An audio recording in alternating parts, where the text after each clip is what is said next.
Cannon, more like I'd want to shoot this movie out of a cannon. That's all you got, folks. This movie's awful, and it drained the life out of me. I'm Nuclear Man. One day I'm in the sun, like, next I'm like, I am permanently in with this movie. Hello, everyone. My name is Ryan. What were you saying though about it? You were saying, "Oh, it's the great. Oh, it's better than Superman 3." Let me finish my intro.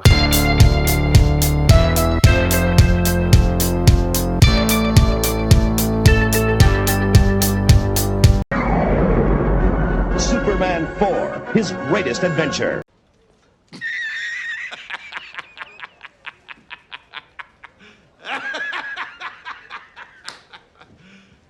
You serious? Hello, everyone. My name is Ryan Cam. Welcome back to the Road to James Gunn's Superman, where we're covering every theatrically released Superman film in honor of James Gunn's Superman coming out in July. We're all the way up to Superman 4, The Quest for Peace now. Playlist link in the eye in the right-hand corner. Jacob, Matt, you guys are here. And, I mean, yeah, this thing is terrible. However, this is firmly in the so bad it's good territory for me. I'd watch this again over Superman 3 every day of the week and twice on Sunday.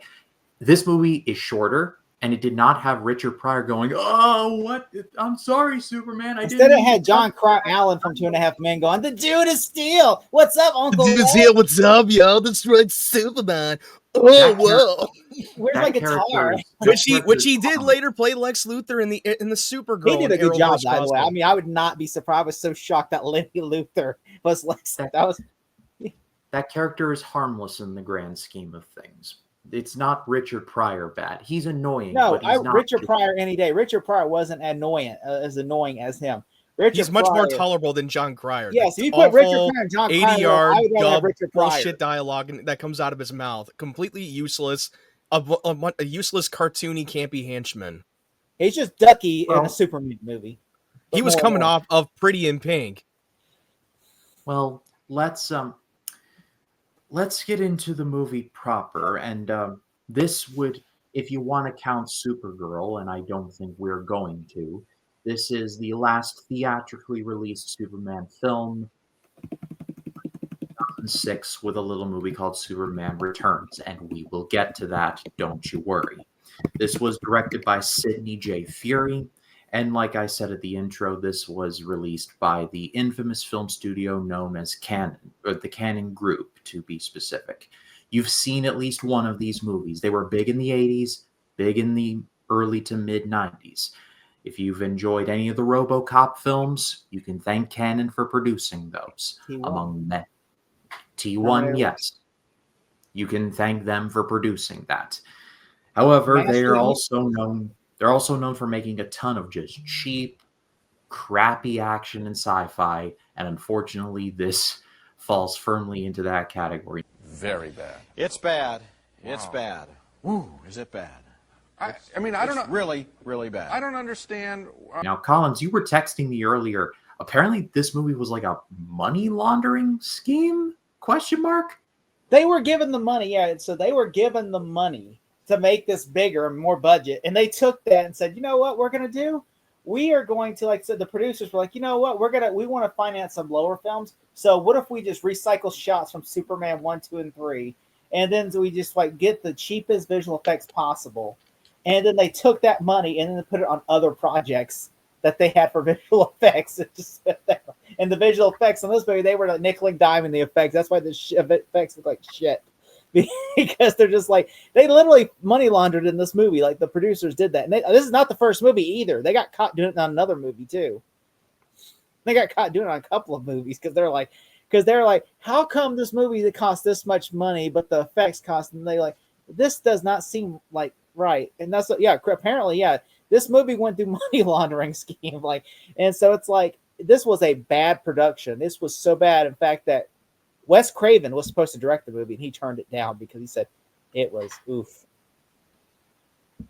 Yeah, and like I said, this was directed by Sidney J. Furie, who up until that point had been a pretty active director. He had directed movies like Lady Sings the Blues, which was one of the earliest music biopics. So Sidney J. Furie was not just some Alan Smithy type name. This was a director who actually worked on things beforehand, but not even he could save this one because, yeah, if you think it's bad, folks, it's even worse than you think. And I think it's so bad it's good, but this is the one that killed the town. There's a reason why. Shut up. There's a reason why Superman was confined to the world of television for the next 2 decades with Adventures of Superman and Lois, Smallville, respect, and Superman animated series to a certain extent, and Justice League as well, leading all the way up to Superman Returns. There's a reason why there is never another Superman movie after this, is because they burned the fans too hard with this one. Yeah, this was a fucking crime against humanity. Superman 3 is tolerable, but it's still unwatchable. But this one really fucking killed the brand of the character.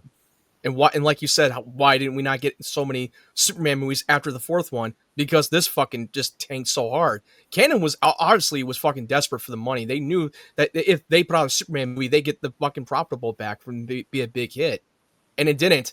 And it fell on its face, and you could tell by watching it. I even remember at the time when Superman Returns came out. I mean, I had never even knew that there was a Superman 3 and 4 at the time. I only watched like Superman 1 and 2, and that's about it. But then when I saw at the Blockbuster, oh yeah, there's a 3rd and 4th one, and I was curious to check that out. And at the time, I was like, it was all right. But then after looking back on it years later, it got worse and worse the more I watched it as I grew up. And I was like, oh, God, now I can see why we didn't get as many Superman movies for so many years. And then it downgraded back into the television show. Yeah. The one good thing. But I will say, I'm glad that we got an animated series that was so successful, and I loved it. And Justice League animated series, I would not trade that for anything. Smallville, easily, yeah, I'm glad that happened. But as much as I love seeing Superman on television, Superman deserves to be seen on the big screen. But somehow WB keeps fucking shooting themselves in the foot with the brand of the character. I feel like they don't know what to do with them, and they have not either pick up a comic book in their life, or 2, they don't do their research or don't even care. The jury is still out on whether James Gunn's Superman will actually be good. Here's me knocking on my wooden desk. However, regardless of the quality, there's no way it can be as bad as this one. And the movie starts out, it sets the tone pretty early because we get Russian astronauts, one of whom singing My Way by Frank Sinatra. Okay. And then Superman saves him in just some of the worst green screen you've ever seen. It's literally just, Mr. Reeve, all right, stick out your arms, do the pose. Did you know they reuse those shots like 5 times in each fucking scenes every time they do a front flyby? They reused the same thing, and they were expecting the audience to not notice it. But then when you watch it on YouTube now, when you watch other YouTube like Chris Stuckman and stuff, they show comparison from different shots. Like, oh yeah, you're starting to notice how bad it is. Now, I will say, I have the 4K Steelbooks, okay? I rewatched this last night. You should be ashamed for owning the 4K. I have like the whole box set, like that. We're back in like 20. I know. I'm just giving you shit. You probably want to do that whole completionist box set. I probably would have done the same thing. So yeah, which I will say, okay, which it came in the box set. If it was a bit individually, I probably would have done that. But still, the 4K. I think Warner Brothers cleaned up the CGI in the movie because I watched Superman 4 on 4K and I'm like, it looks pretty good. I didn't look like. Did you notice if you watch the DVD when Superman is hovering down on the moon near the American flag, you could see a fucking wire on him? But then I recently watched it on digital, on HD, but it's remastered. I don't see any of the wires. They totally like edit that out in it for the remastered or something. I think when they released the Blu-rays or the 4Ks, they went back and cleaned a lot of the visual effects up to make it look like at least it deserves. Like it didn't look like it was made in the garbage dump for $2. It still looks shit. But they took out some of the harness wire that you easily notice if you watch it on DVD. They cleaned it up a lot better than what it should. Like, which is still shit the bed, but it's not as bad as shit. Yeah. They still sleep in the bed. Yeah, which I will say, this movie, one thing I will say, this Christopher Reeves did not want to do 3 and 4, okay? Superman 3 was he was tricked into doing 3 because Richard Pryor's doing it, and he's like, all right, you know what? They said, we can't find someone else if you don't want to do it. So he's like, you know what? I'll do it. And he does it. And then, of course, he said 4. He came up with a story for 4. He actually, didn't he? Wasn't he under contract to do 2 more movies? No, he wasn't. Yeah, and then he got he was under contract to do a 7-picture deal, and then he got his lawyers involved, and he found a way out of it. Yeah, which he honestly did 3 and 4 only because he wanted to do them. Which 4 was the one where he had a great story where he's like, what if Superman, because this was during the Cold War, and he's like, what if Superman could rid the world of nuclear war? But then by that point, which I like the story, the idea that Superman could rid the world of nuclear weapons, but by him doing that, he's causing something more tragic, that the nuclear weapons born something out of like that, out of his, like, out of Superman's response to the getting rid of nuclear weapons, he creates Nuclear Man, which that basically is like the reckoning of his actions. I like that idea. Same thing. I did love the whole thing about him like getting involved in a nuclear arms race and try to rig the world with nuclear weapons. But then there's this one nitpick in that pitch meeting video. Is like, if he gets rid of all the nuclear weapons, wouldn't they just keep making more? He's like, I don't know. Oh, you think that's the worst? That was the funny part when he takes all the nuclear weapons on them and he creates a big fucking giant neck and he throws it into the sun. Which, like, we all know, we're not scientists. We don't understand the laws of physics. When you shove every nuclear weapon in the face of the planet into a fucking sun and it does nothing, and it's fucking ridiculous. And the way that they created Nuclear Man with Gene Hackman's Lex Luthor breaks into that fucking museum in his worst fucking disguise in the world, cuts a fucking strand of hair that can carry a fucking 1,000 pounds of that wrecking ball, and it's not, glass is not bulletproof. There's no fucking security guard. No one even tries to bother to come in and interfere. Apparently, they couldn't afford the extras on fucking set. That was the dumbest fucking thing in the world. And somehow they created from strand of hair and puts a fucking nuclear weapon and throws it into the fucking sun and creates Nuclear Man. When you watch that, it looks so fucking stupid the way they did it. The idea of it on paper looked great. The execution, what the fuck were they smoking? I don't know. I rip off 48 Hours at the beginning. I love the speech. I love one of my favorite parts of the movie was him giving the speech to the world at the UN, and that was great. And that was the only thing coming out of this shitty movie. What were we gonna say, Ryan? I just have a bit of an anecdote to bounce off of Matt's point about the lack of security. At the museum that is like 20 minutes away from me, they have a yearly exhibit going on called a Megalodon. They basically have what would have been a megalodon skeleton. They have facts about a giant shark and sharks in general. It's great. Well, off to the side, they have a glass display filled with, I don't know how many cans of tuna, but cans of tuna. They're all locked in this glass case under lock and key. That case with cans of star-kissed tuna is somehow better protected than Superman's hair. What are we doing, people? What are we doing? But I digress. Now, hey, shut up. No one's going to notice. Nobody's going to care. Hey, shut up. I will say this, though, Ryan. Okay? So the scene, okay, how Lex escapes from prison is the same escape scene from 48 Hours. Basically, they stole the idea from 48 Hours. Remember how, like, they're at the chain gang, and then, like, the guy comes up, the Indian dude comes up, and then, like, then, of course, James Remar makes a racist comment towards the Indian dude, and then they start tussling until they get the gun, they shoot and kill the cops. It's kind of like that. Lex Luthor's out there, and I'm just thinking, watching this whole scene, I'm going, this reminds me, this is something very, cue the Spider-Man 3 clip. Similar. I'm just saying, very, they ripped off a good Eddie Murphy movie. It's like they ripped off that. Dude, they tricked the fucking prison guards to ride the fucking car, and it's like a remote control, throws off the fucking cliff. Like, there's no millions of fucking cop guards around the fucking area doing fucking prison job. What the fuck was this shit? It looked like a fucking toy car going off, and it's so noticeable. It's such a laziest fucking thing I have ever seen. And I'm surprised that they were able to get Margot Kidder and Gene Hackman in the whole movie. When Gene Hackman was not even a part, he wasn't even in the last movie. Margot Kidder was only in 2 small scenes and left the fucking set because of her beef with Richard Lester. And somehow, I don't know how they were able to keep them on. I really don't know. And Gene Hackman also voices Nuclear Man. Like, that's Gene Hackman's voice dubbed. You notice when Nuclear Man speaks, you hear the dubbed of fucking Gene Hackman's voice. I am Nuclear Man. He looks like a fucking cousins from fucking He-Man, the Masters of the Universe. Imagine him making that. He has to make the roaring sound. Imagine Gene Hackman.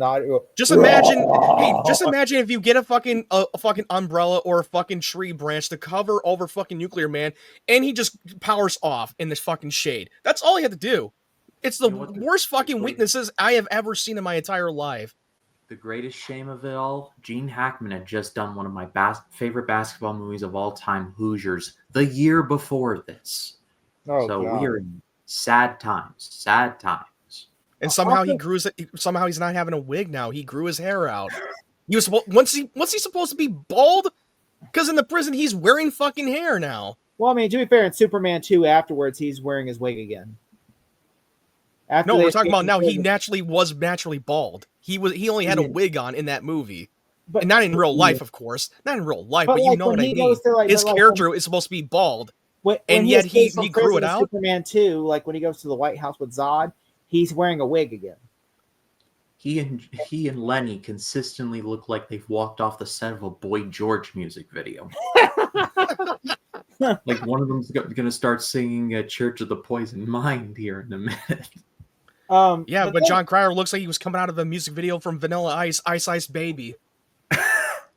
I mean, he was. Cue the music. Ice Ice Baby. Yeah, me in the future.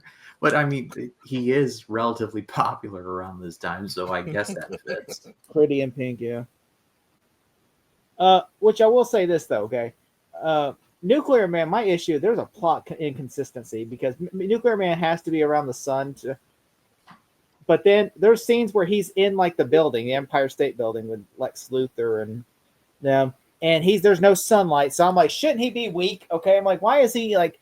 He's supposed to be like he should be on the outside on the patio going, can't come in. I have sunlight, and then he walks and goes, ah. Imagine giving him sunblock. You know, I mean, sunblock. Yeah. So that's what I mean. They should have squirted him at the end of sunblock. It was sunblock. You are defeated, Nuclear Man, with the great power of copper tones. Just like, I mean, also that Or workout. put a blanket over him and he will power down. That's a good point. That's all you can do. Just put a blanket over him. He'll power the fuck down. But the thing is, like they forget their own rules in the movie. Like they literally, he walks into buildings and stuff like that. And also the stupidest thing where I call BS, I yell "bull fucking shit," is whenever he takes the girl, he falls in love with the girl that's trying to get with Clark, and takes her out of space to outer space. Yeah, he brings the woman to outer space. I don't know what his end goal was. The moment he looks at her in the front paper and suddenly has a crush on her, he was only born a week ago. He was born a fucking week ago. He has a heart on just by looking at this woman in the fucking in the newspaper. He brings her to space, Matt. Yeah, and no, I remember. I was like, shouldn't she be frozen up in this space so she dies? No, she survives. Apparently, she's braving along with Nuclear Man. She should be like literally like Yondu at the end of Guardians 2. Or when Superman takes the moon, pushes it in front of the sun and creates a fucking eclipse, which that will create a lot of disasters and tidal waves and everywhere. Apparently he does not fucking care of the planet anyway. Since he cares about it so much, apparently he doesn't when he pushes it in front of the fucking sun. Superman 4 secretly being a prequel to The Day After Tomorrow. or when he fucking uses his fucking vision to fucking rebuild the fucking Chinese wall. When I watched that scene, I was like, that's not a superpower to rebuild things. What is he fucking Hermione from Harry Potter? Oculus Reparator. I will say I do like I played games of Tetris that are more realistic than that. I will say I do like him fighting Nuclear Man whenever him and Nuclear Man are throwing down. I thought that was pretty cool when they're fighting, like he's destroying stuff left and right. I thought that was cool until then Superman started using magic powers to fix it, you know? That's when I was like, okay, that's stupid. But when he got Scratch with his fucking claws. And then he gets sick and loses his power. Like, he's like, yeah, then he gets cancer. It looks like a fucking old man from the group home from Superman if he were in the group home. And he was able to go all the way back to Smallville on the Kent farm to get that green crystal that heals him.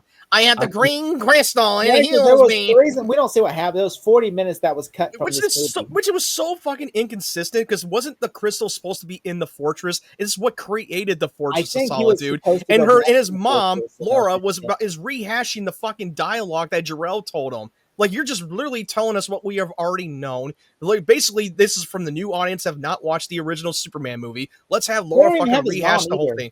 It's like, didn't we already know this? Like, they have some random guy that's like, I was part of the council. That scene was so fucking pointless in the fortress when this fucking, the Krypton Council. Oh yeah, I need some advice. I'm like, the world is about to go on the brink of nuclear destruction. Yeah, they're primitive race. Betrayed. What was the point of this? They couldn't afford What the Brandis, fuck? and they were just First of all, like, that was not how it would have worked in the first place. You would not have the memories of your mom. You would only have the memories of Jor-El. That's what he left in them before the Krypton blew up. And it was so inconsistent and full of plot holes. also ripping off Lois and the scene with him and Lois fly together. They do that. They redo that scene in this movie, and Oh, then he God. just kisses her again and makes her forget. And I'm like, you're Yeah, just the an kiss of asshole. forgetness. How Again, often do you like, do that? You just go to hey, her, like, I need to Lois, talk to Lois because I'm going through a little bit of a crisis now. So I'm going to just toss her off the fucking cliff and reveal I'm Superman. And when they suddenly fly all over the fucking world, especially in the fucking freezing Mountain Everest or wherever the fuck that place is, which was the shittiest green screen, laziest visual effects I've ever seen, that would teach a student filmmaker to learn not to do shit like this again. And when he drops her in the fucking midair, instead of falling, she's fucking hovering. Like, how are you flying right now? What the fuck is going on? This is not Peter Pan. I feel like they were trying to redo the version in Superman 1. As soon as Superman lets go, she would have fallen out of the sky Wile E. Coyote style. you know what? The Superman basically 51st dates Lois Lane in this movie. Yeah, he Basically, did. wiping her Before memory. 51st Dates, I feel like the movie got it from this fucking movie. They're like, you know what? He's just doing what Superman does. Just keep kissing her and just like, hey, you know, you might bangs her too, and then he's like, you know, I mean, what? I I'm gonna mean, get her I mean, pregnant. yeah. I got her Basically, pregnant. that's kind of like roofing her. Oh, that's and you know what? It's when the next. I don't mean movie to go talks so. I about- don't mean to get heavy on this one.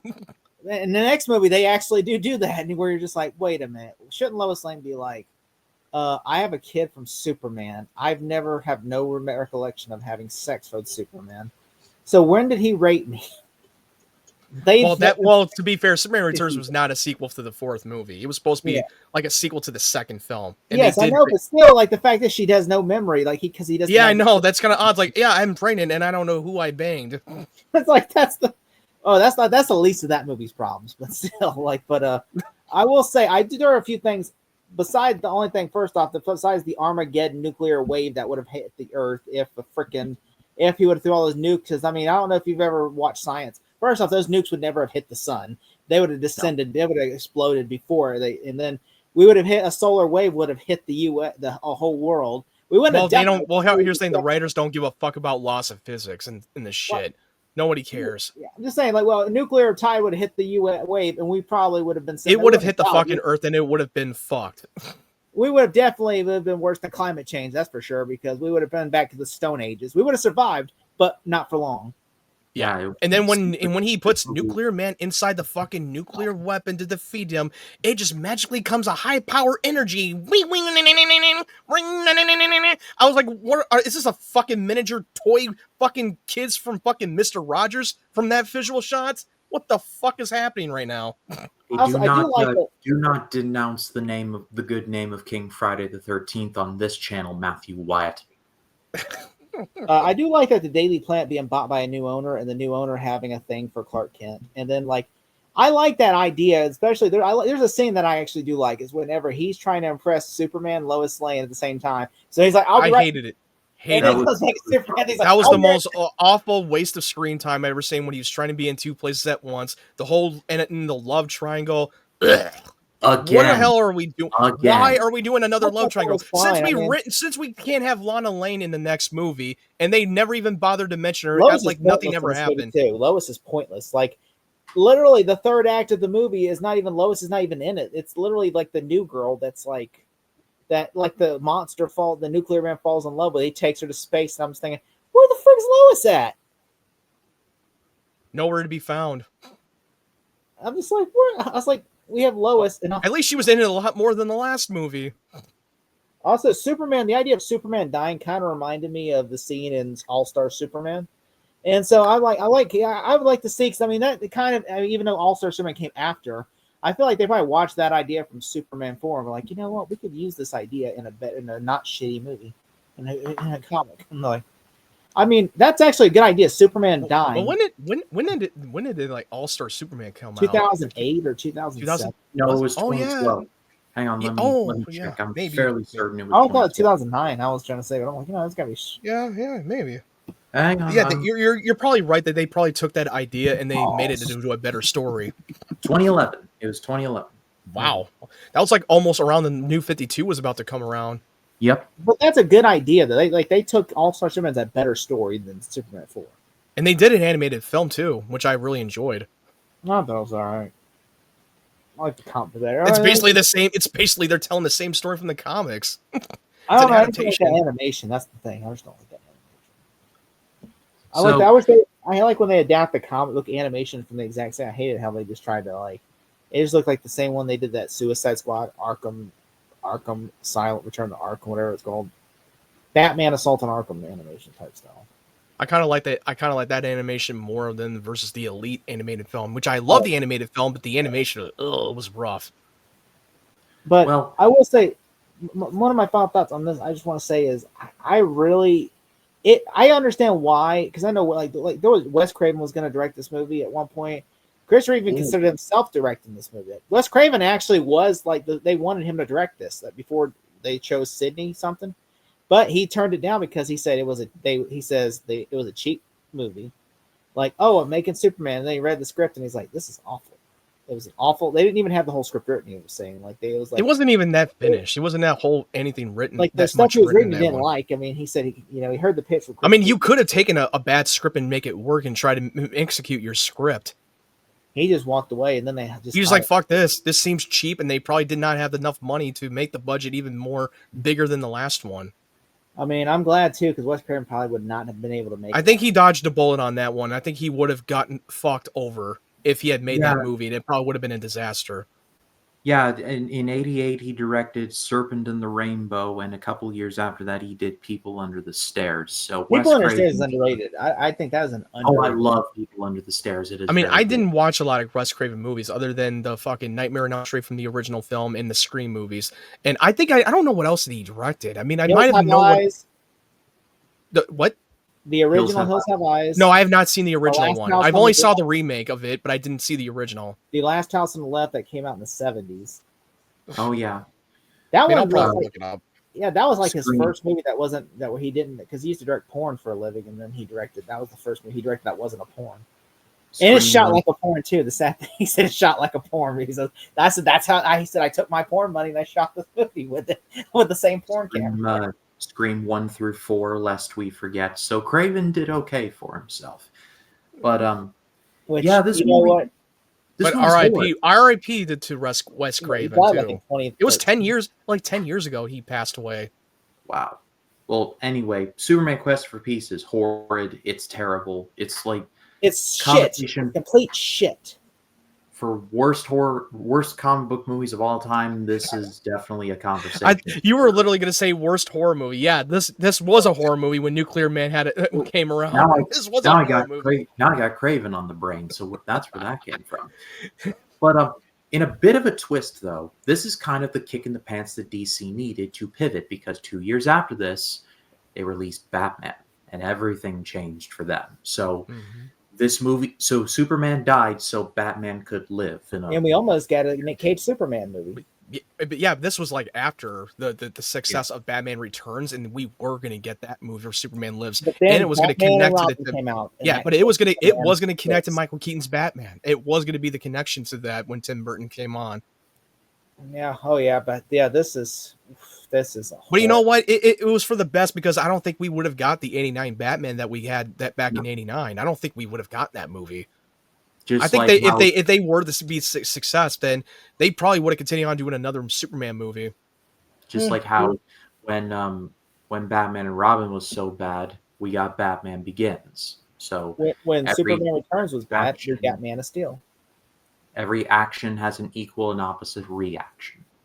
Yeah, I agree Even though with it was unfortunate that the fucking like most people did not like Man of Steel, which we were one of the people that fucking loved it. you. I love it. Yeah, I still we- think it's a good. I know. Super- I will defend that on the dying hill. Yeah, No, I'm not that one of those. movie. Restore the Snyderverse, bros. I'm not. One I of those. used to before James Gunn took over, but then I literally learned to like, you know what? We got to take the L and we got to move on.